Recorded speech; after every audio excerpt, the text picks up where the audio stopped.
मैं आपका स्वागत करता हूं अपने YouTube चैनल आई ट्रेड जोन में। आज हम सीखेंगे शेयर मार्केट में एंटर करने से पहले आपको कुछ बेसिक तैयारियां कर लेनी चाहिए, जिससे कि आपको अपनी इस ट्रेडिंग जर्नी में काफ़ी आसानी हो। किसी भी तरह की आपको फाइनेंशियल या फिर इमोशनल प्रॉब्लम ना हो और आप अपना ध्यान पूरी तरह ट्रेडिंग की लर्निंग में लगा सकें। आज मैं अपने कुछ पॉइंट्स आपसे शेयर करना चाहूँगा, जिन पॉइंट्स का ध्यान रखते हुए आप अपनी इस ट्रेडिंग को प्रोफेशन के रूप में अपनाने से पहले इन तैयारियों को कर लें। ट्रेडिंग को फुल टाइम प्रोफेशन बनाने से पहले ये तैयारियां बहुत ही ज़रूरी हैं, नहीं तो आप पूरी तरह से ट्रेडिंग सीखने के समय पे पूरा ध्यान नहीं लगा पाएंगे और आपका ध्यान दूसरी तरह की समस्याओं पे जाने लगेगा और काफ़ी मुश्किलें आनी शुरू हो जाएंगी। शेयर मार्केट एक ऐसी जगह है जहाँ पे बहुत सारा अर्निंग पोटेंशियल है और अगर हम शेयर मार्केट में एक सक्सेसफुल ट्रेडर या इन्वेस्टर बन जाते हैं तो हमें फाइनेंशियल फ्रीडम मिल जाती है। फिर हमें कई तरह की बंदिशों से होके नहीं जीना पड़ता है, हम अपनी लाइफ को जैसा चाहे वैसा जी सकते हैं। तो शेयर मार्केट में बहुत सारा पोटेंशियल है, लेकिन इसको पाने के लिए उतनी ही कड़ी तपस्या का सामना करना पड़ता है। तो इस तपस्या को शुरू करने से पहले आपको कुछ बातों का ध्यान रखना चाहिए, जिससे कि ये तपस्या थोड़ी आसान हो सके। वैसे तो ये आसान बिल्कुल भी नहीं होने वाली है, लेकिन कुछ जो एक्सटर्नल फैक्टर्स हैं, जो बाहरी परेशानियां आती हैं, उससे आप बच सकते हैं अगर आप पहले से कुछ तैयारियां सुनिश्चित कर लें। तो चलिए फिर वीडियो को शुरू करते हैं। तो पहला और मोस्ट इम्पॉर्टेंट थिंग है जो आपको ज़रूर करके रखना चाहिए कि आपको अपने कम से कम 2-3 साल के लिए बैकअप प्लान रखना चाहिए। Backup plan in the sense मैं फाइनेंशियल फैक्टर के रूप में बात करना चाहूँगा कि आपको कम से कम 2 साल के लिए कोई समस्या नहीं आनी चाहिए अपने रहन सहन में। आपको इतना बैकअप रखना चाहिए पैसे का कि आप जो है अपने लिविंग के लिए अलग रखें और ट्रेडिंग के लिए अलग पैसा रखें। अपने रोज़मर्रा की ज़रूरतों को पूरी करने के लिए जो बजट है वो बिल्कुल ही अलग होना चाहिए 2-3 साल के लिए, ताकि वो पैसा सिर्फ उसी चीज़ के लिए लग सके और आपके पास ट्रेडिंग के लिए अलग पैसा होना चाहिए, ट्रेडिंग या इन्वेस्टिंग के लिए, के जरिए आप अपनी ट्रेडिंग जर्नी को शुरू कर और यहाँ पे सिर्फ और सिर्फ सीखने पे ध्यान दें। आपको ट्रेडिंग को फुल टाइम प्रोफेशन बनाने के लिए आपको इसमें पूरी तरह उतरना पड़ेगा। ये ऐसा काम है जो किसी और काम के साथ नहीं किया जा सकता है। बहुत से लोगों को ऐसा लगता है कि ट्रेडिंग जो है पार्ट टाइम किया जा सकता है, लेकिन मेरा मानना ये है कि पार्ट टाइम में आप वो लर्निंग नहीं ले सकते हैं शेयर मार्केट से।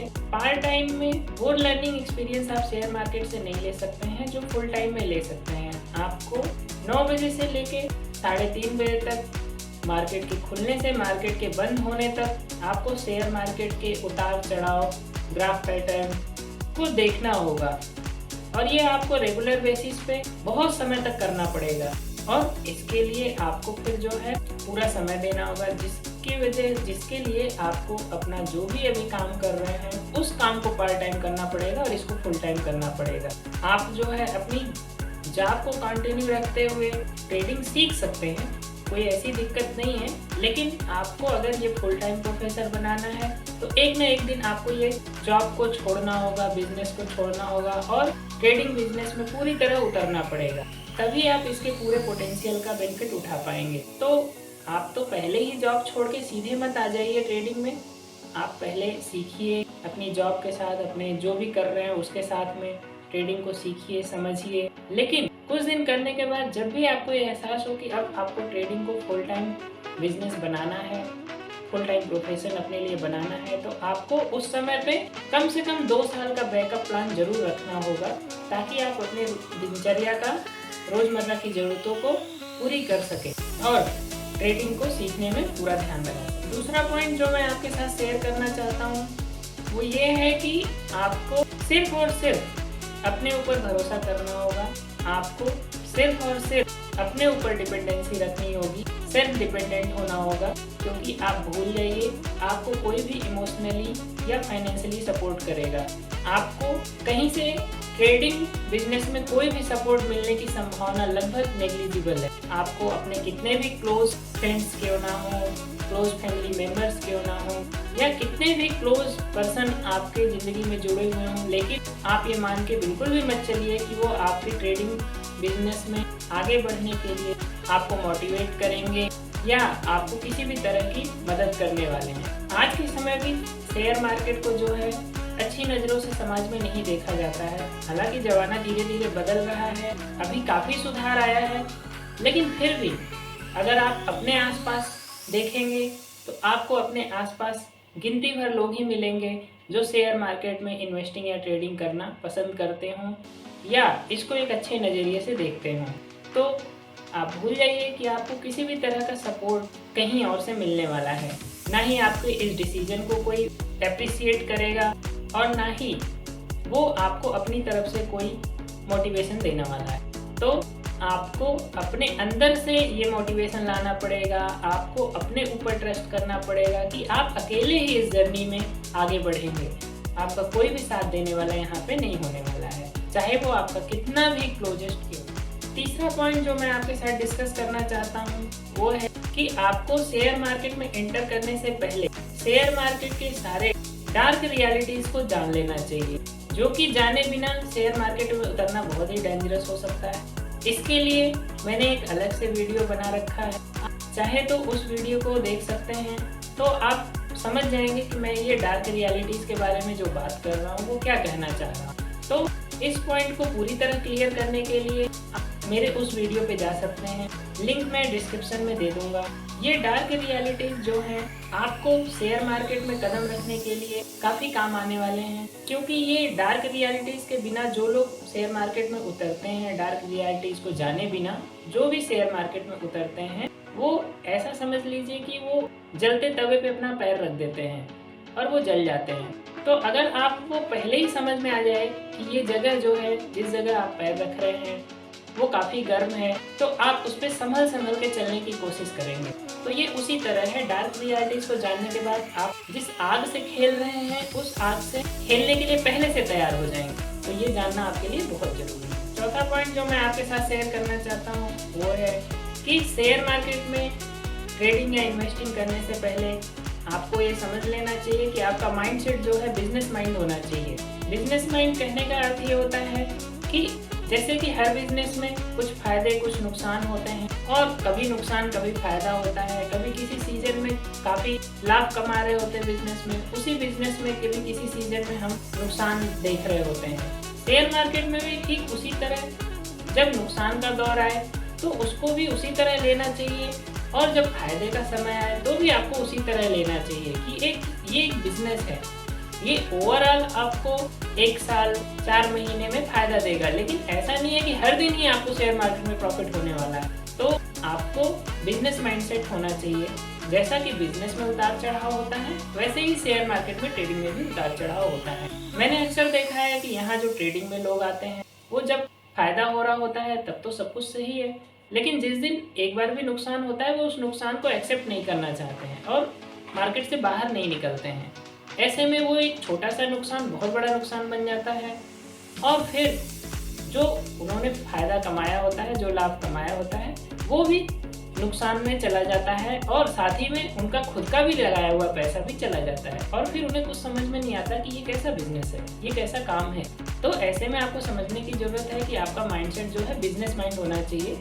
जब नुकसान हो रहा हो तो उस समय पे आपको संभल के मार्केट से थोड़ा बाहर हो जाना चाहिए। आपका एटीट्यूड भी लर्निंग एटीट्यूड होना चाहिए। जब भी आपको नुकसान हो रहा हो तो आपको मार्केट से कुछ सीखना चाहिए, जब भी आपको फायदा हो रहा हो तब भी आपको मार्केट से कुछ सीखना चाहिए। सिर्फ फायदा नुकसान की बात ही हमेशा नहीं देखनी चाहिए, यहाँ पे बहुत कुछ है सीखने को। तो हर जब भी कोई चीज हो रही है, चाहे वो फायदा हो चाहे नुकसान हो, आपके लिए उसमें कुछ सीखने को है, आप उसको सीखिए, समझिए, और अगली बार अगर उसमें से जो भी आप गलतियां कट कर सकते हैं वो गलतियां कट करते जाइए। एक न एक दिन आप सक्सेसफुल ट्रेडर या इन्वेस्टर बन जाएंगे। पांचवा पॉइंट जो मैं आपके साथ शेयर करना चाहता हूँ, आपको अपने ट्रेडिंग या इन्वेस्टिंग डिसीजन से इमोशंस को पूरी तरह गायब कर देना चाहिए। आप इमोशनल होकर कोई भी डिसीजन इसमें नहीं ले सकते। अगर आप इमोशनल होकर कोई भी डिसीजन लेंगे तो फिर वो आपको नुकसान की तरफ ही ले जाएगा ओवरऑल। इमोशनल होने का अर्थ है कि हमारा जो सबसे ज़्यादा जुड़ाव होता है, बचपन से हम देख रहे होते हैं कि हमारा पैसे के साथ होता है। तो जब हम प्रॉफिट कमा रहे होते हैं तो हमें 10 रुपये प्रॉफिट भी ऐसा लगता है कि कहीं ये 10 रुपये भी जो आया है वो चला ना जाए। इस डर से हम जो है 10 रुपये प्रॉफिट में ही मार्केट से निकल जाए। और जब हम कभी नुकसान में हो रहे होते हैं तो उस समय पे हमें जब 2 रुपये का नुकसान हो रहा होता है तो हम सोचते हैं नहीं, हम 2 रुपये का नुकसान नहीं लेंगे, ये अभी जो है थोड़ी देर में प्रॉफिट में बदल सकता है, फायदे में बदल सकता है। और इस इंतजार में वो 2 रुपये का जो नुकसान है वो 100 रुपये का नुकसान धीरे धीरे बन जाता है। तो ये होता है इमोशनल डिसीजन। तो इस तरह के डिसीजन हमें कभी भी शेयर मार्केट में नहीं लेने चाहिए। हमें जो है सारे डिसीजन अपने ट्रेडिंग प्लान, इन्वेस्टिंग प्लान के हिसाब से लेने चाहिए। अगर हमने प्लान कर रखा है कि हमें 2 रुपये के नुकसान पे इस समय निकल जाना चाहिए तो निकल ही जाना चाहिए, उसमें कोई भी सेकंड थॉट नहीं आनी चाहिए। और अगर हमने डिसीजन कर रखा है कि हमें 100 रुपये के प्रॉफिट पे निकलना है तो 100 रुपये के प्रॉफिट पे भी निकल जाना चाहिए। उससे पहले वो मार्केट को कभी नहीं छोड़ना चाहिए। इवन 99 रुपये पे भी आपको मार्केट से नहीं निकलना चाहिए। जब तक कि आपका 100 रुपया पूरा प्रॉफिट ना हो जाए तब तक आप मार्केट को मत छोड़िए। अगर आपने अपनी स्ट्रेटेजी में ऐसा बना रखा है तो आपको वो पूरा फॉलो करना ही पड़ेगा। मेरे कहने का मतलब ये है कि जिस भी प्लानिंग के, प्री प्लानिंग के साथ आप उतरे हैं मार्केट के अंदर, आपको वो प्लान पूरी तरह एग्जीक्यूट कराना है। चाहे आप प्रॉफिट की तरफ हों, चाहे आप नुकसान की तरफ हों, आपको अपने प्लान को पूरा एग्जीक्यूट होने देना चाहिए। आपने अपने प्लान के हिसाब से जो नुकसान तय करा है वो नुकसान लेके जाएंगे, या आपने जो अपना फायदा चुन रखा है वो फायदा लेके जाएंगे। तो आपको इमोशनल डिसीजन नहीं लेने हैं, आपको अपने स्ट्रेटेजी के हिसाब से चलना है। अब स्ट्रेटेजी भी ऐसा नहीं है कि आप बस ऐसे ही हवा में उड़ते हुए कोई भी स्ट्रेटेजी बना लीजिए। आप शेयर मार्केट में काफ़ी दिन गुजारिए, ग्राफ के पैटर्न्स को समझिए, इंडिकेटर्स को थोड़े बहुत समझिए, प्राइस एक्शन को सीखिए, समझिए। उसके बाद सब कुछ देखने के बाद आप एक स्ट्रेटेजी बनाइए।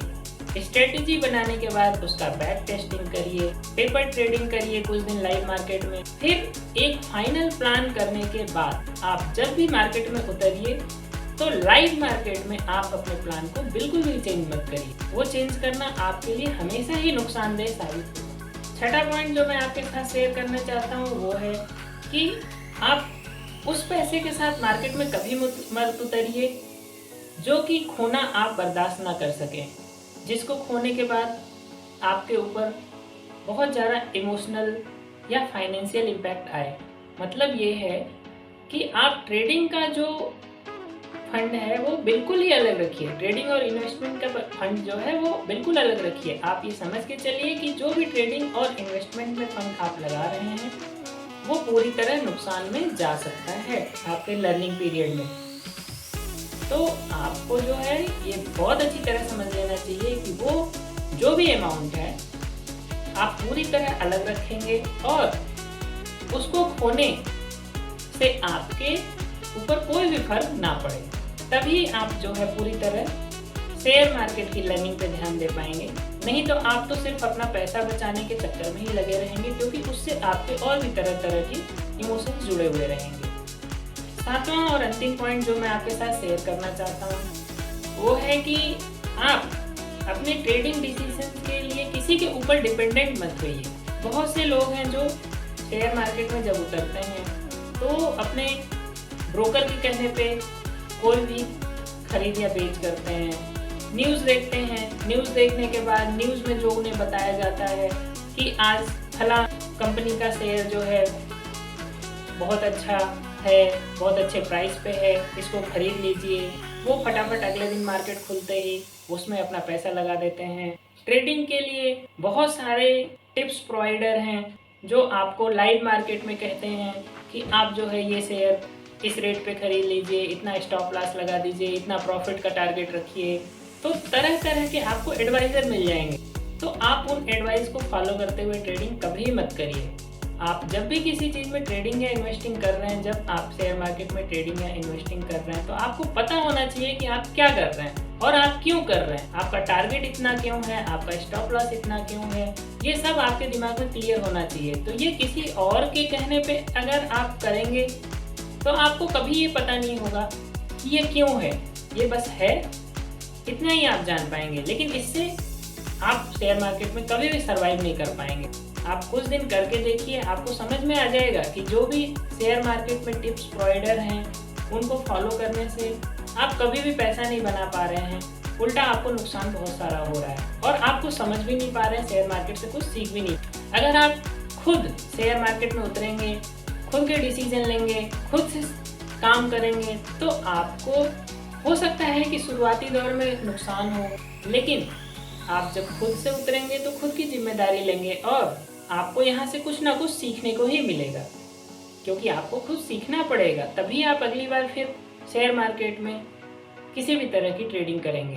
तो आप इन टिप्स प्रोवाइडर से दूर हो जाइए, आप किसी और के कहने पे शेयर मार्केट में किसी भी तरह का डिसीजन मत लीजिए। वीडियो के अंत में सारांश के रूप में मैं आपसे ये कहना चाहूँगा कि शेयर मार्केट एक बहुत ही कठिनाइयों से भरा हुआ रास्ता है और इस रास्ते में आप ये बिल्कुल भी समझ लीजिए कि आप बिल्कुल अकेले हैं। आपका कोई यहाँ साथ देने वाला नहीं है, आपको कोई यहाँ सिखा नहीं सकता है, आपको कोई इमोशनल सपोर्ट नहीं मिल सकता है, आपके अपने खुद भी इसमें ज़रा भी सहयोग नहीं करेंगे। ये ऐसी जर्नी है जिसमें आपको कहीं से भी कुछ भी सीखने को बाहर से नहीं मिल सकता है। सिर्फ और सिर्फ शेयर मार्केट है, लाइव शेयर मार्केट है, जिसमें अगर आप सही एटीट्यूड के साथ उतरेंगे तो मैं आपको इंश्योर कर सकता हूँ कि आप आज नहीं तो कल सक्सेसफुल ट्रेडर बन ही जाएंगे और शेयर मार्केट से कुछ ना कुछ पैसे बना पाएंगे। वीडियो पसंद आया हो तो लाइक, कमेंट, शेयर और सब्सक्राइब करना चैनल को बिल्कुल भी ना भूलें। मिलते हैं अपने नेक्स्ट वीडियो में। आपका बहुत बहुत धन्यवाद।